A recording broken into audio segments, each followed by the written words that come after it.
Hey everyone, my name is Madison Buford, and this is my presentation on the Higher Education Administration professional interview for Dr. Dotson. For this assignment, I chose to interview Riley Pompinko, an assistant director in the Office of Financial Aid at Georgia Southern University. Riley is a double eagle, earning her bachelor's degree in psychology in 2018 and her master's in higher education administration in spring 2025 from Georgia Southern University. One reason I chose to interview Riley was due to the fact that she just completed the higher education administration program and student development theories would be fresh on her mind. Before joining the higher education profession, Riley did cellular sales and worked as a behavioral health technician.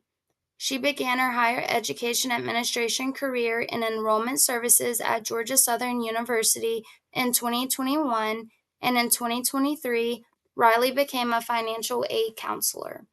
She was recently promoted to her current position, Assistant Director of Financial Aid.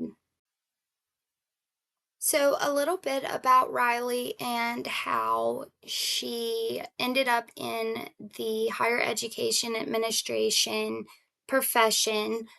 Very similar to me, actually, together. We worked at the Recreational Activity Center, the RAC, at Georgia Southern University during our undergraduate studies. After college, we both got jobs outside of higher education, but ultimately having that experience as an undergrad and working for the institution but led us both back to Georgia Southern University and higher education in general. So, looking at the utilization of student development theories, when asked how have you utilized student development theory in your career, Riley gave a few examples. As a financial aid professional, Riley has used student development theory to better understand how students make decisions, manage responsibilities, experience college, and develop autonomy. An example would be Chigrin's theory of identity development. This theory has helped Riley recognize that students are often balancing multiple vectors of growth when they are navigating financial aid processes. She intentionally strives to structure counseling sessions to not only provide the essential information, but also to foster confidence and self autonomy. Another example was Schulzberg's transition theory. This theory has helped Riley when working with students facing life changes, such as financial burden, transfer students, adult learners, and first generation students. Understanding their situation and identities allows Riley to tailor her services and connect students to additional campus resources. Lastly, Riley values multiple identity development because understanding different identities that students embody and how these identities shape the students' experience, their perceptions, and their interactions on campus helps her better guide how to serve the student and foster their development. When discussing benefits of applying theory in her work, Riley stated that it has allowed her to have a better understanding of the students she serves and has made her work more student-centered.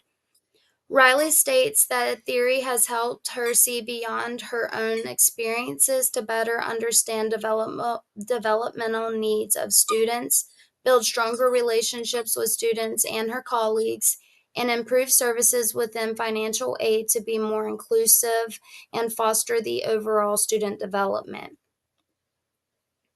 Major challenges in applying theory to Riley's profession include regulations and time restrictions. These challenges make it difficult to apply different developmental approaches consistently due to the pressure of state and federal compliance and timeline requirements. Um, Again, it just makes it hard to slow down and for her to really reflect on how to intentionally utilize theory during busy and processing seasons. Other examples of incorporating theory and practice Riley thought of was involvement theory. This comes out a lot in the enrollment marketing and student success division, as well as just student affairs and other initiatives around campus and institutional initiatives as well. And Strayhorn's sense of belonging model, we actually had Strayhorn come and present to our division and just how you can build that sense of belonging on campus and with your staff, your students, your colleagues, all of that. Keeping up to date in higher education, Riley uses Inside Higher Education, the Chronicle of Higher Education, and is a member of the National Association of Student Financial Aid Administrators. Advice that she gave me in utilizing theory is to start slow. You have to start somewhere, be intentional, and reflect and adjust as needed. Yeah, thank you guys so much. I can't wait to see how your interviews went.